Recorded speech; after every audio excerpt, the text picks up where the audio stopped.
Básicamente aumentó los niveles de cáncer de 10 veces en el 99 al 2010.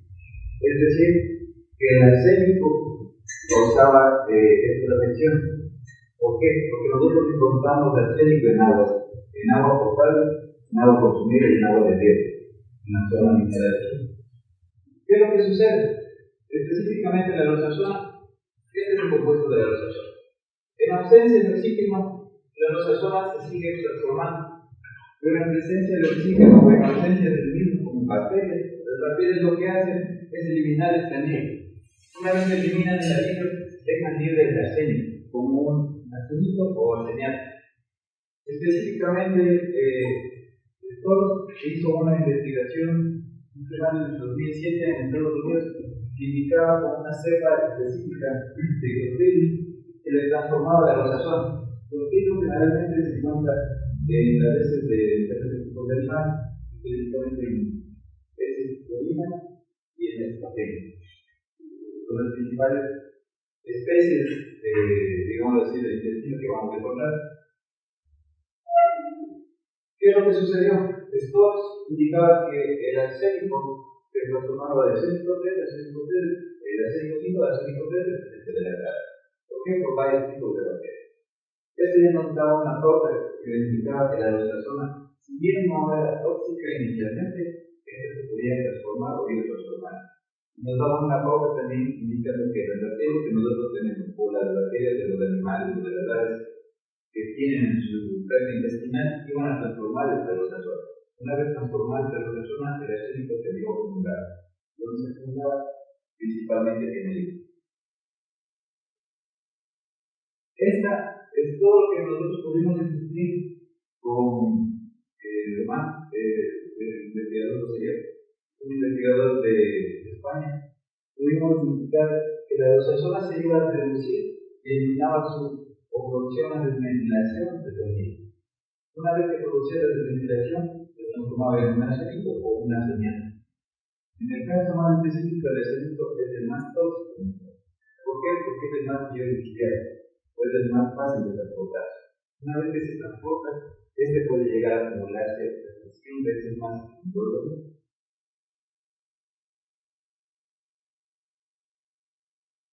Como les decía, el nivel máximo por la Organización Mundial de la Salud era de 10 partes por millón. Es decir, que nosotros al final de la exposición de dignidad que prácticamente encontramos cerca de 100 veces más, únicamente en los áreas de laboratorio. En el área de principio encontramos cerca de 850 aproximadamente. Como les decía, Marshall en el 2007 hizo una investigación en la zona norte de Chile, indicando únicamente los niveles, una investigación bibliográfica, indicando los niveles de cáncer, tanto de pulmón como de hígado, que eran relacionados específicamente con lo que es la concentración de acero. Empezamos con este señor que nos indicaba desde 1990 hasta el 2000 aproximadamente subió 10 veces las personas que consumían cáncer debido al acero. Uno de los principales factores es que en la zona norte de Chile, lo que nosotros tenemos es zona agrícola y zona minera.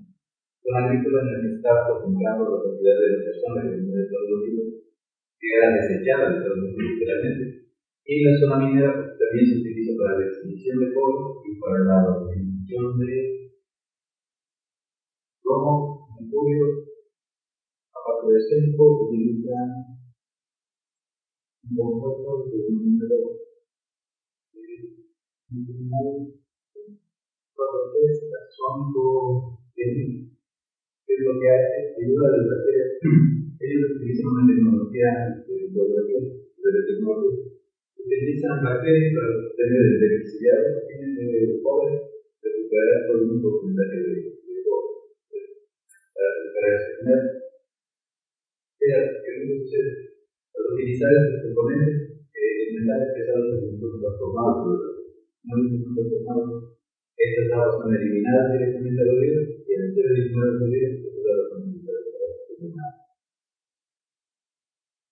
Bajo nuestra hipótesis, el exiliado proveniente de suelos agrícolas que estaban impactados con los ozonos, es decir, que los suelos que contenían que tenían los ozonos a su vez, podían producir derivados arsenicales debido a su transformación. Una vez transformados, iban a transformar la microbiota, es decir, iban a disminuir o aumentar específicamente a especializar los microorganismos del lugar.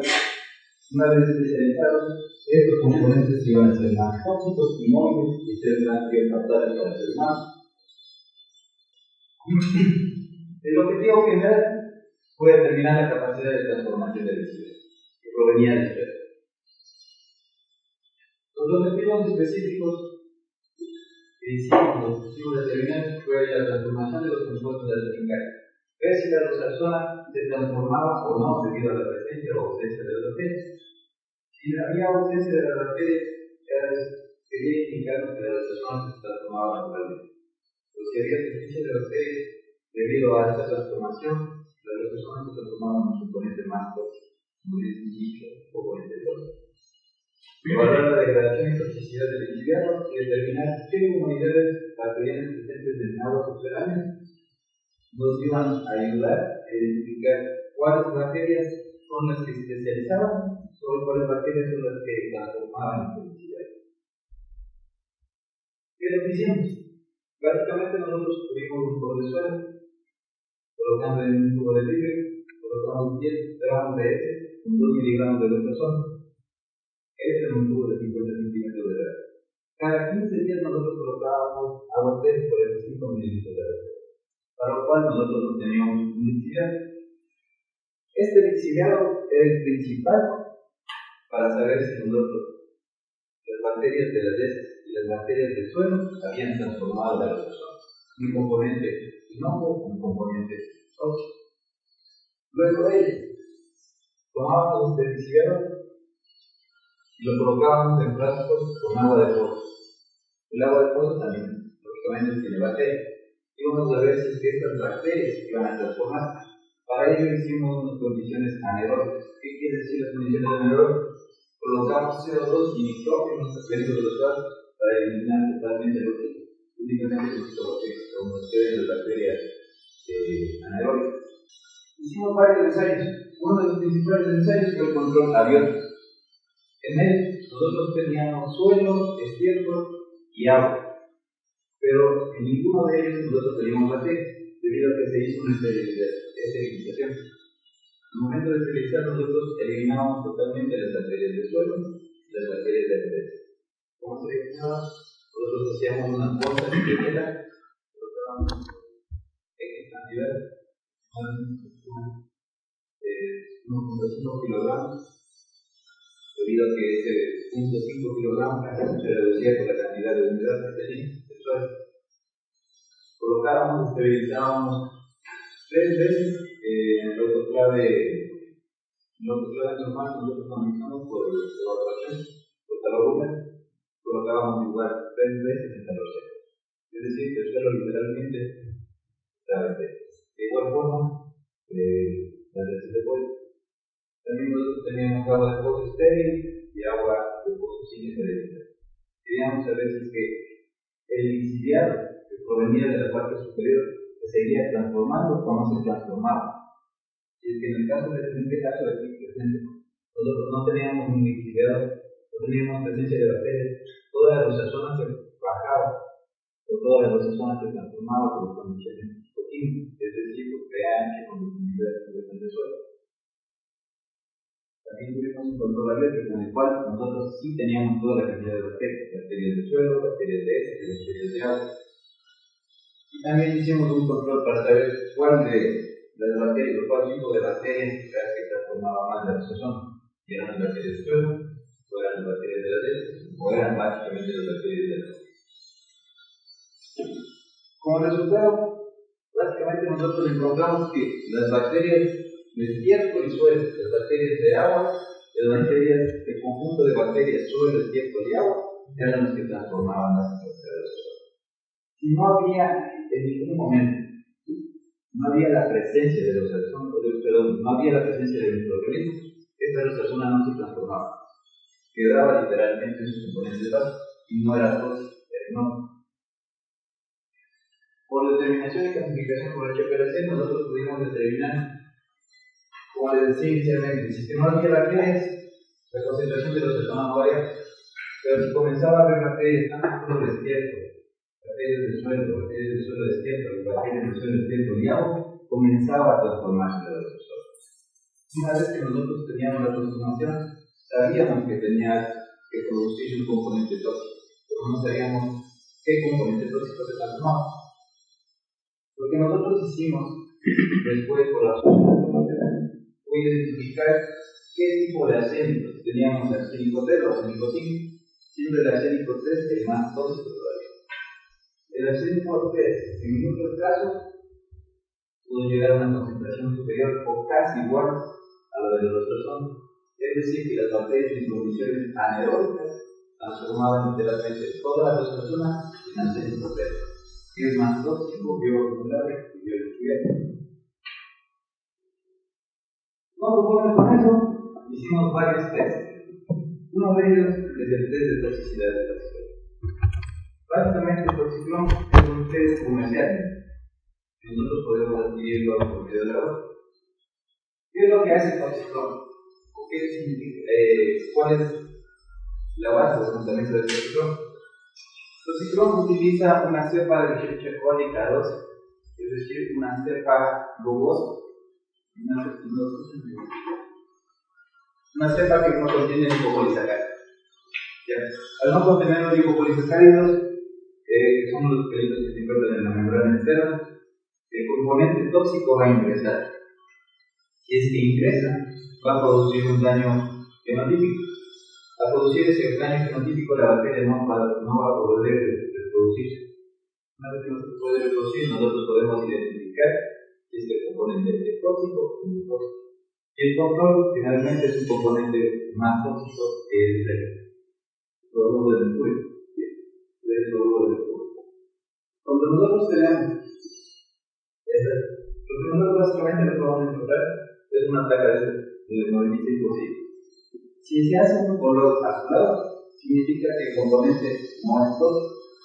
Pero si las celdas o los pocillos comienzan a cambiar de color a un azul más claro o hasta transparente, indica que las células comenzaron a morir.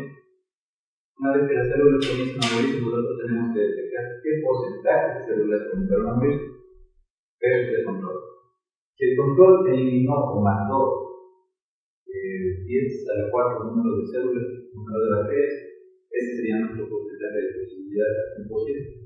Superior a ello, nosotros encontramos que en el caso de la roxasona se podría encontrar hasta el 74% de infección.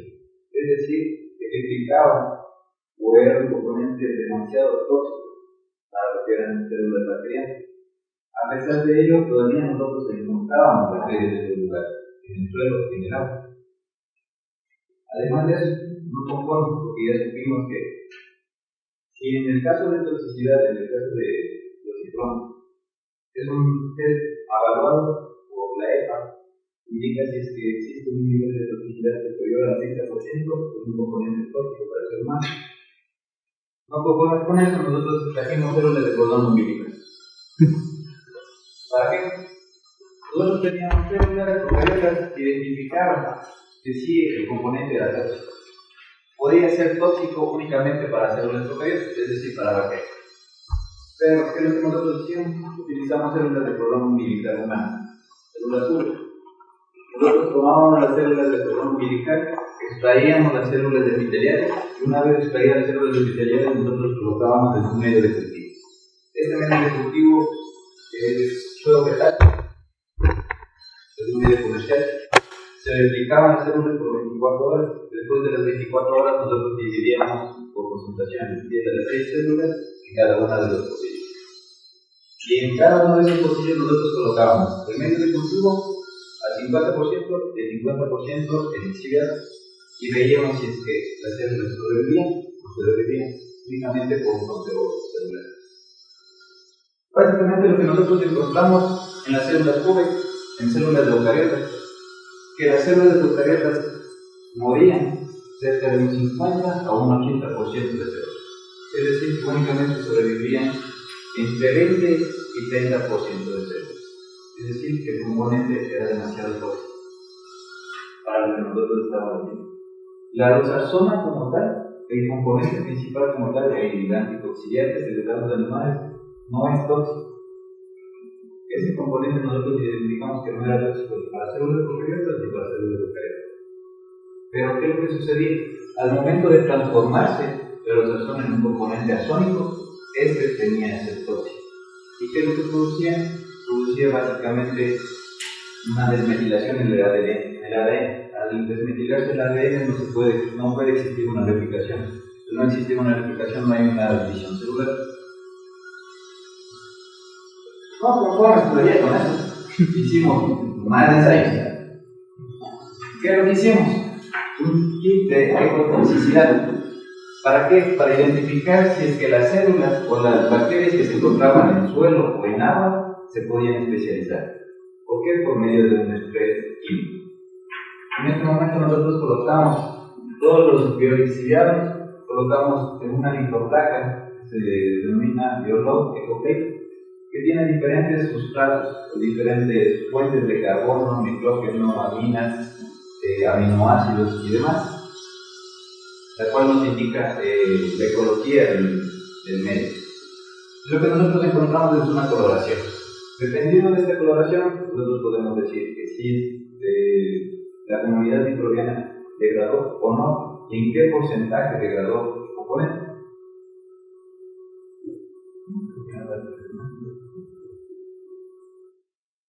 Básicamente lo que nosotros encontramos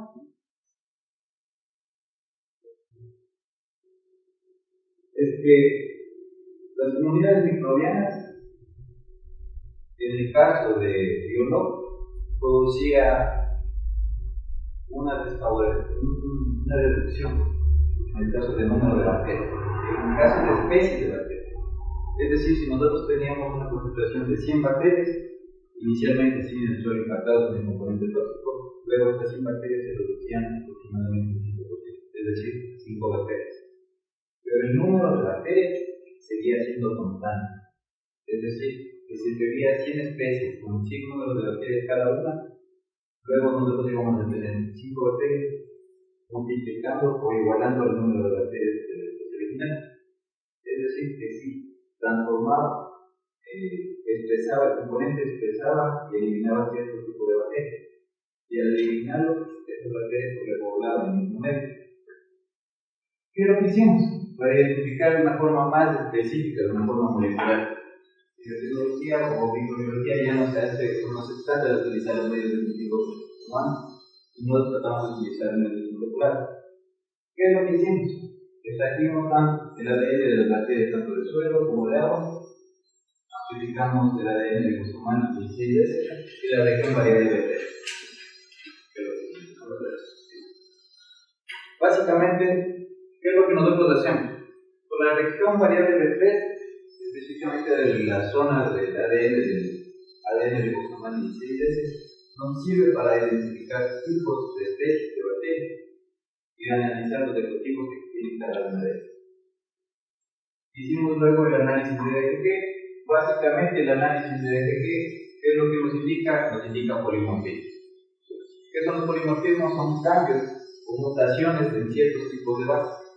Cada una de las especies bacterianas va a tener una cantidad de guanina y citosina, pero la otra especie va a tener más o menos que su antecesor, o su prima, o otra especie en donde el verdadero. ¿Qué es lo que hace esta técnica? Divide la concentración de ADN en diferentes partes. Nosotros tenemos una concentración de guanina, citosina mayor o cerca del 80%. ¿Qué es lo que va a hacer? El ADN se va a bajar hasta casi la zona inferior del riñón. El ADN contiene una concentración de guanina, citosina superior, digamos inferior, al 20%. El ADN se va a encontrar en la parte superior. En intermedio se va a disgregar, se van a separar debido a la concentración de citosina. Además de eso, en el ADN esto es directamente proporcional al número de bacterias. Es decir, si nosotros tenemos una bacteria, nosotros tenemos un solo ADN. Pero si nosotros tenemos 1000 bacterias, tendríamos 1000 ADN.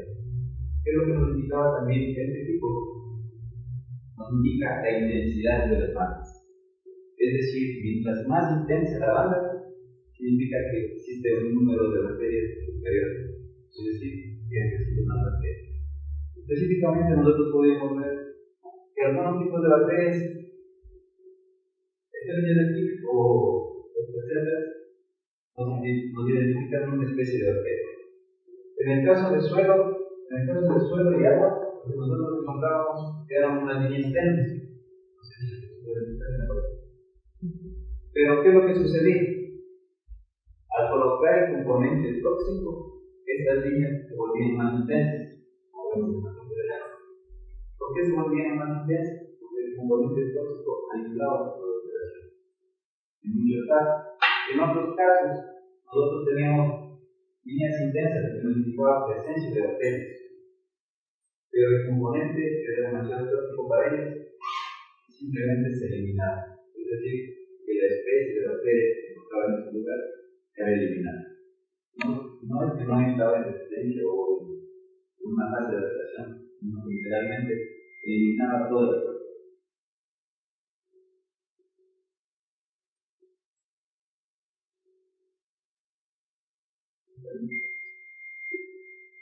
Básicamente lo que nosotros encontramos en todos los estudios, pudimos ver que la riqueza, como les decía, la riqueza de las bacterias era casi similar, o el número de bacterias era similar, pues en el componente tóxico, el número, pero la cantidad de especies de bacterias que nosotros teníamos era muy diferente, aproximadamente bajaba un 95%.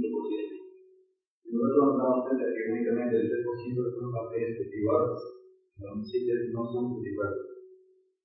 Imagínense que tenemos en el suelo aproximadamente 10 a 6 tipos o especies de bacterias que existen en el suelo, que son cultivables y no cultivables, que podemos verlas y no podemos verlas. Imaginamos que ese de 10 a 6 se bajó únicamente a un 5%, especializando el suelo, dañando la microbiota. Una vez que daña la microbiota, daña también la cantidad de vegetales que puede tener este suelo. Una vez que tiene dañada la cantidad de vegetal, también se daña el ecosistema produciendo cierto tipo de erosión. Y básicamente, como conclusiones, obtuvimos que las bacterias presentes en el suelo presentaban un mayor porcentaje de transformación. Es decir, que las bacterias que estaban en el suelo transformaban más la rosazona que las bacterias de agua o de tierra. Pero en los tres casos, cualquiera de los tres tipos de bacterias iba a transformar la rosazona. La rosazona no presentaba toxicidad y era de fácil movilización. Como tal, el componente no era tóxico. Pero ¿qué es lo que sucedía? Podían exiliarse, podían moverse desde la parte superior del suelo, de la capa superior del suelo, hacia las capas de napas de agua. La capacidad metabólica de las bacterias presentes en el tiempo suelo y agua fueron afectadas. ¿Por qué? Por el componente tóxico. Una vez que el componente tóxico entraba en el interior de la bacteria, o la eliminaba, o la, digamos así, le daba cierta capacidad de superpoder para poder identificar el mayor. ¿Por qué? Porque utilizaba el arsénico como un dador y un aceptor de electrones. Al utilizar este arsénico en vez de oxígeno o en vez de nitratos, aumentaba la capacidad de la bacteria, siendo que esta se replique por 10 veces más de lo que las condiciones normales se replicaban. Lo que México nos indicó, los principales signos encontrados fueron protobacterias, firmicutes, actinobacterias, canceromycetes y espiroquemas. Es decir, las principales bacterias que nosotros utilizamos o son utilizadas en la bioremediación. Bacterias que se utilizan para la degradación de glóbulos de petróleo, degradación de celulosa y degradación de materiales alimentarios pesados. Eso fue prácticamente el estudio que nosotros hicimos acerca del organismo. ¿Todas preguntas y inquietudes sobre el tema?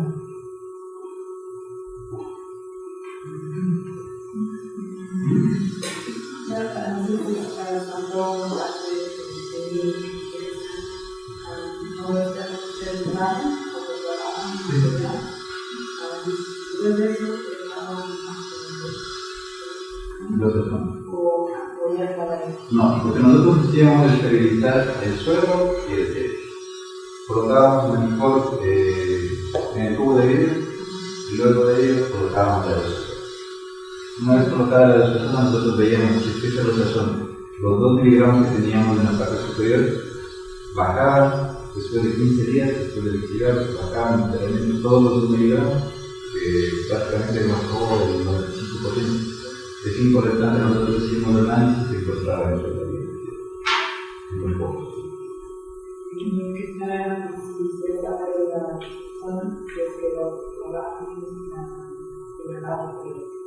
No, nosotros le llamamos. Cogíamos suelo que no esté infectado en nuestra zona y lo cruzamos.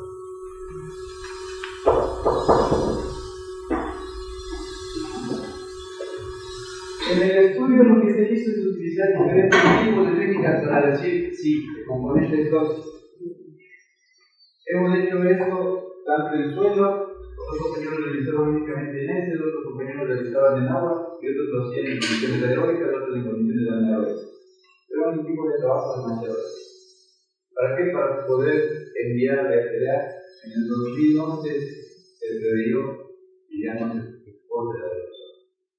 En el año anterior logramos que el gobierno chileno elimine a las personas dentro de sus explotaciones. Lastimosamente, legislaciones así tienen el valor de la realidad. La vida de las personas sigue viviendo como no es así.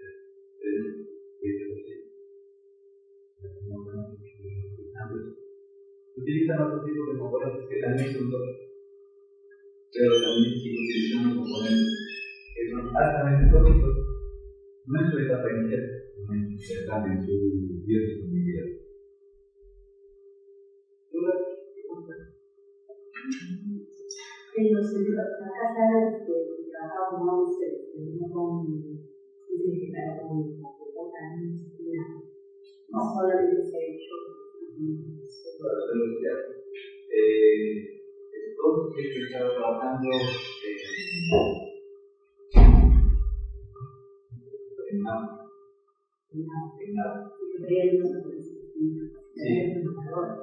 Lo que él hacía era igual, nuevamente sembrar el nabo y en toda la etapa colocar el compost que tenía la persona. Después de eso, lo que hacía era extraer el nabo y ver que el nabo tenía lo que él estaba descubriendo el nabo biocaptador. Nosotros que nosotros o un grupo paralelo estaba haciendo eso. Veces que en la paz no tenía lo que sucede que el arsénico, y es bien cierto, se puede decir que en 2012 se dejó de utilizar los arsénicos, pero el arsénico bioacumular se va a mantener aproximadamente 10 años. Entonces, todo ese suelo que fue utilizado, que se colocaron las veces de fosfórico, las veces de clorina, para abonos, igual que contener por 10 años la cantidad de arsénico.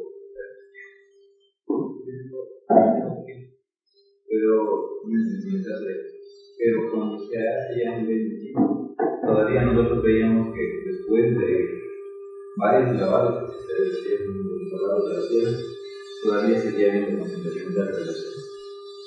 Y la población específicamente, la población de Chiloé, ellos tenían problemas con el agua contaminada con arsénico. Entonces también tenían ciertos problemas de digestibilidad, problemas intestinales, ciertas úlceras estomacales, que eran un principio para la enfermedad del cáncer de Crohn, que es un cáncer de las uñas. Nosotros a veces hemos hecho pequeñas lagunas así con plantas acuáticas cuando no hacemos nada, pero también como son por esta situación absorben el pesado. Y el problema es que después se utiliza normalmente para regalar mucho de por ejemplo, regalan eso para compost, pero lo utilizan para el compost, entonces también ahí es un ciclo de contaminación. Únicamente lo que se está haciendo es cambiar el contaminante de un lugar a otro. O sea, es una denominación Lo que nosotros debemos hacer es un control o un manejo integral completo. que nosotros utilizamos vegetales para la eliminación de minerales pesados, saber que estos vegetales van a ser tal vez incinerados o van a ser, a pesar que al ser incinerados también van a salir en el humo. Pero lo que se puede hacer es utilizar ciertos tipos de filtros para que el metal pesado no salga al aire. Una vez que tengan esos filtros, nuevamente tratar de absorber, tratar de reutilizar esos metales pesados. Específicamente el arsénico, porque el arsénico es demasiado produce daños a nivel molecular. Puede ser que otros tipos de metales produzcan un daño en la membrana que puede ser establecido, pero el arsénico específicamente causa un daño molecular. Entonces, el daño molecular es una mutación probable por la posible parte del individuo, sea este animal, humano, procariota, cualquier. Lo que dice es una de las cosas, ¿no? Que nosotros ya, plantas acuáticas, que estamos utilizando también, pero de ahí a enseñar cuál es el costo, ¿no? De hacerlo o no. Todavía leímos en Caracas, he escuchado que las plantas que están utilizando nos mandan a reírnos en Italia. Bueno, es el, creo que es el, no, es la todo. Y lo que me preocupa las bacterias también, que se supone que es lo que usamos para la remediación. Claro. Y esos están más bien, ¿no? El problema es que lamentablemente cuando es un químico, ¿no? Esas transformaciones que se dan podrían ser, pues, como se está viendo acá, más tóxicos que inicial. Que se ha ido de repente con respecto a lo que es una bacteria, que los es muy grande. Claro, lo que sucede es que en el caso específico de bacterias, he trabajado desde la universidad. Para hacer una medición con bacterias, tienen que ser varios procesos, no únicamente un solo proceso que es la planta de lodo. Si bien es cierto, la planta de lodo lo que nos elimina son concentraciones de carga orgánica, pero en metales pesados los entonces tenemos que hacer un segundo tratamiento especializado. ¿Para qué? Para que las bacterias o microorganismos, sean hongos X, que se encuentren en esta planta especializada, transformen a una mineralización o a una mineralización. Podamos tener clases tal vez que se puedan reabsorber por medio de componentes sencillos como la cáscara de tomate. Una vez con eso nos puede servir, y esa cáscara de camarón puede servir para la utilización de otros componentes. Entonces, son plantas que todavía, al momento todavía no se diseñan, no se tienen esa perspectiva, únicamente desde plantas con su clarificador y luego eliminamos gas. Pero esa agua que es más bien. En el caso de los metales pesados, tienen que probar ciertas etapas o ciertos stages donde van a aumentar, sí tal vez los costos de la planta, pero la eliminación y la transformación no se puede decir. Yo soy un país normalmente de los trabajadores y yo que trabaja en la remediación. Yo tengo que trabajar con plata con materia continua, con mis remediadores, es todo un detalle. ¿Qué dijeron? No, mejor y bueno, ya está. Entonces, a veces también los costos en las empresas, ¿no? O sea, no se ve realmente el impacto, no se ve realmente si no se ve, porque todo lo que es solamente sí, es difícil.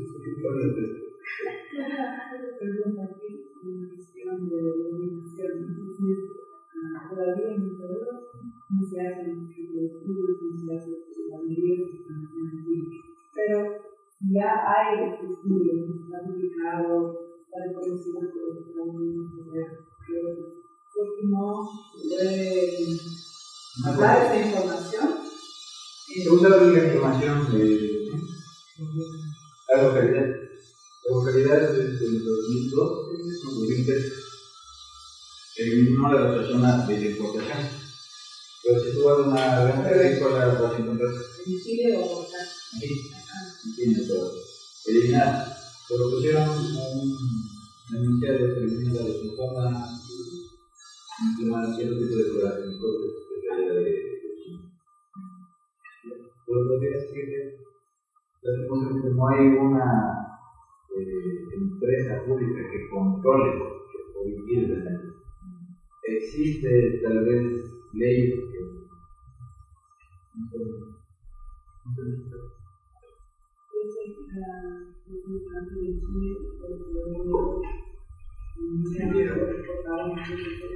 Literalmente, Estados Unidos envió a Chile, Chile envió a Perú, Colombia y Ecuador. Y los hechos de Chile se enviaron a Perú. Y en Perú todavía se siguen. De hecho, no está prohibido.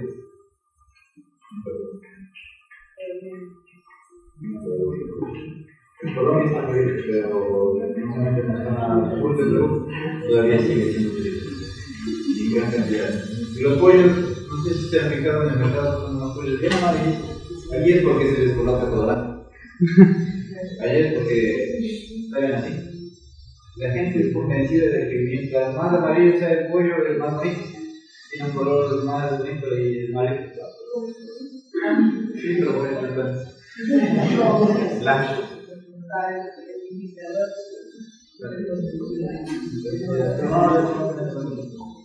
Todavía nosotros, por el lado de Coronaca, hizo una investigación. Ellos no están utilizando los anticoxidantes, utilizan otro componente, pero en teoría no es tóxico, pero la transformación de la degradación es tóxica. De hecho, lo que hacen es utilizar el mismo componente de la rosazón, el componente inicial de la rosazón.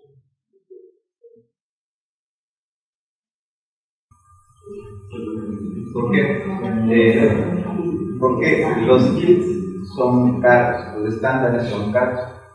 Específicamente el estándar de los rosazón nosotros allá compramos aproximadamente gramo $350 allá.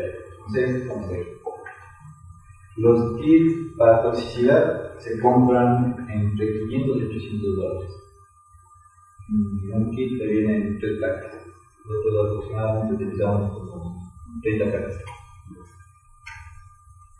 Y los kits de extracción de ADN, primers. Los primers básicamente están costando cerca de $100 cada par de primers o el de el kit de extracción que está costando para 1000 extracciones como $2.500 en cuadro. A grosso modo unos 10 euros. Y si no hay plata, se tiene que buscar financiero. ¿Si no hay qué? Y si no hay máquinas, las máquinas estamos hablando cerca de una inversión de $40.000 a $50.000. La alternativa a esto es saber hacer colaboraciones. No todos los laboratorios en todas las universidades tienen que ser todos los equipos. Es bueno, pero puede hacer colaboraciones. Sí. Si estamos hablando únicamente del equipo de resolución atómica, estamos hablando de $100.000. Más o menos. El equipo de HPLC aumenta el otro $100.000. Bueno, que nosotros tenemos estos equipos de aquí, ¿no? Que puedan utilizar ustedes. Pero está en saber utilizar, está en querer utilizarlo. Un equipo no hace nada sin tener un investigador. Un investigador no hace nada sin tener equipo. Más o menos así. Hay un sentimiento que se estudia con colegas. Sí, de hecho así siguen. Esta fue la parte media, digamos, así, la parte inicial, para saber si en verdad existía toxicidad. La parte final, ellos están desarrollando en este momento un tratamiento de remediación. ¿Para qué? Utilizan bacterias específicas, tanto aeróbicas como anaeróbicas, dos procesos diferentes, para captar el arsénico, dejarlo en arsénico 5 se ha acumulado dentro de un mismo reservorio, dentro de una misma planta. ¿Qué es lo que quieren hacer? Es tomar todos estos lixiviados, transformarlos en arsénico 5 y que ese arsénico 5 clasifique. Y una vez clasificado, se puede recuperar el arsénico y volver a hacer. Una serie de conseguir las 5. Conseguir los lixiviados, conseguir el mismo protocolo que estábamos haciendo en el experimento. Tomar ese lixiviado y transformarlo y que se mineralice. Y nosotros tener un componente arsénico o una capa de arsénico en el fondo de los reactores para poder recuperar y ver qué porcentaje nosotros podemos recuperar.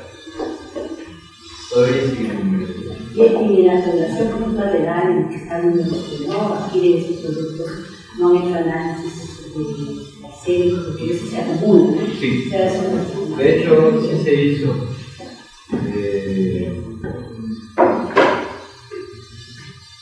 Ciertos factores políticos afectan a la investigación.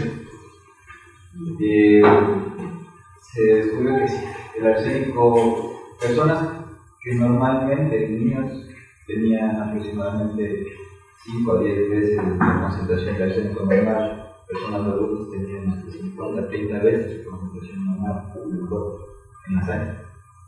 Entonces era un problema.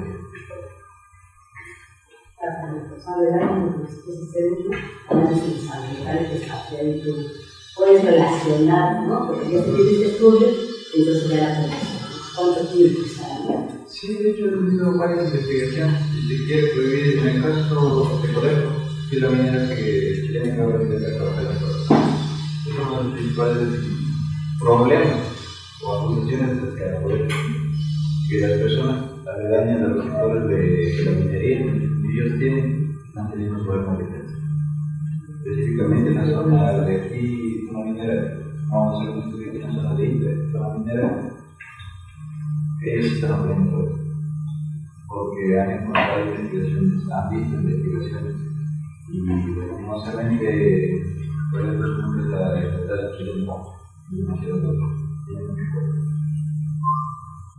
antes el Perú todavía mandaba, también las personas que tenían cáncer, ¿no? Entonces predisposición de sus niños todas las células madres a las ahora no, el Perú ya dependiendo de la legislación. Sí. Gracias a Dios, nosotros tenemos una legislación que todavía no está aprobada por tipo de células madres. Así que podemos utilizar esas células con bien por ahí. La que la mamá no necesitaría. No, sí. No, sí se le da que firmar. Antes de eso sí se. Ahora el código de ética supongo que la camiseta para animales tengo que pedir, ¿no? Una aprobación del código de ética. Pero en el caso de ellos, nosotros decíamos que sí, la señorita X, la señorita Y, la señorita Z, y van a dar la luz pasando nacional. Entonces les decía que iban a procedimientos que ella la hacía. Es que ese día, no había ningún problema, no sería. ¿Vale?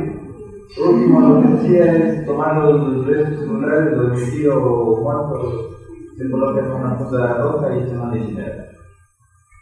O sea, entonces, si es que había el consentimiento, pues esperaban matar a la madre. Una vez a la pareja y llevaban a los laboratorios y que estaríamos haciendo. ¿Cómo van a tomar? La error de la mujer. Hay un caso de la leche materna. A ver, la transformación, lo que nosotros pudimos ver en el caso de los animales es que en muchos casos el arsénico se encontraba en el músculo y otros en el hígado, pero un porcentaje demasiado pequeño se iba a encontrar en el caso de las aves de campo, encontrábamos en el cascarón huevo.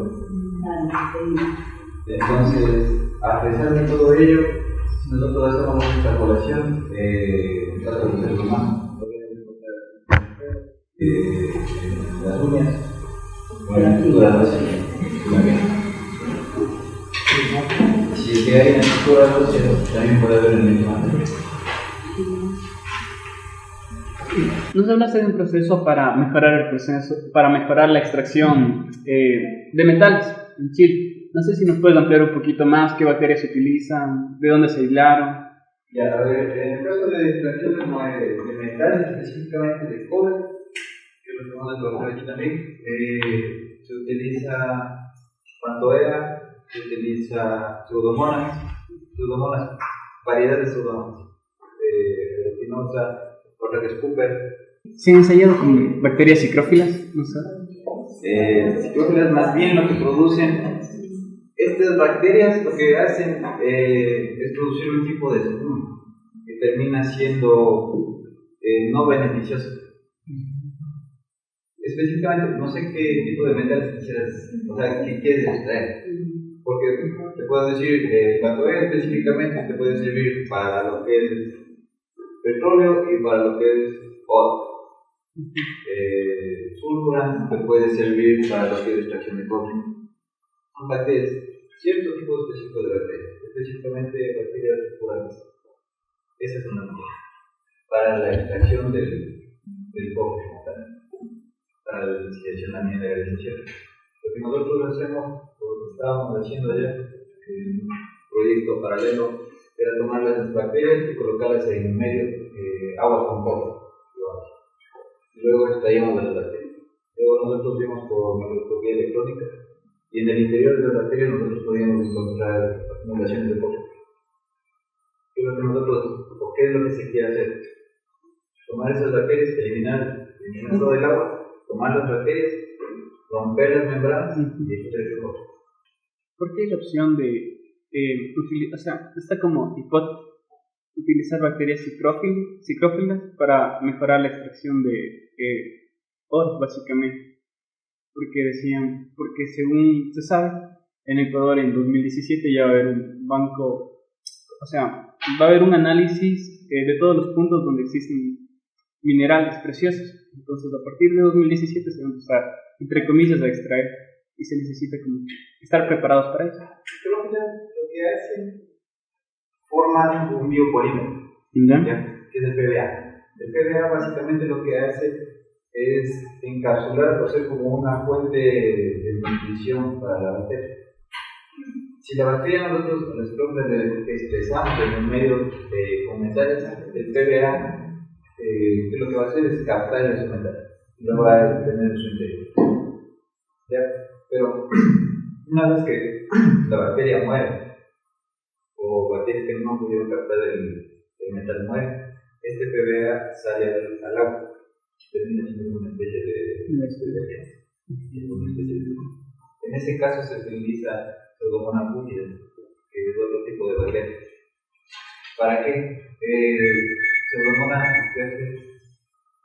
lo que hace Pseudomonas púrpura es formar o produce más bien un biosurfactante. ¿Qué es un biosurfactante? Básicamente es un compuesto que elimina o disminuye la capacidad tensoactiva del agua. En este caso elimina también el PBA. Elimina, corta y le hace más fácil para el ejercicio. Siempre se trabaja no solo con una especie, sino con varios tipos de especies. En el caso específico del petróleo, yo trabajé con petróleo. ¿Qué es lo que nosotros teníamos? Si bien es cierto, nosotros teníamos E. coli, salmonelas, shigella y demás, que podían utilizar los carbohidratos como mínimo, las fuentes de carbohidratos mínimas, podían utilizarlas como para su alimento. Pero las principales que se utilizaban era Pseudomonas púrpura para eliminar y Pseudomonas aeruginosa para cortar los enlaces, todas las cadenas de plantas de petróleo.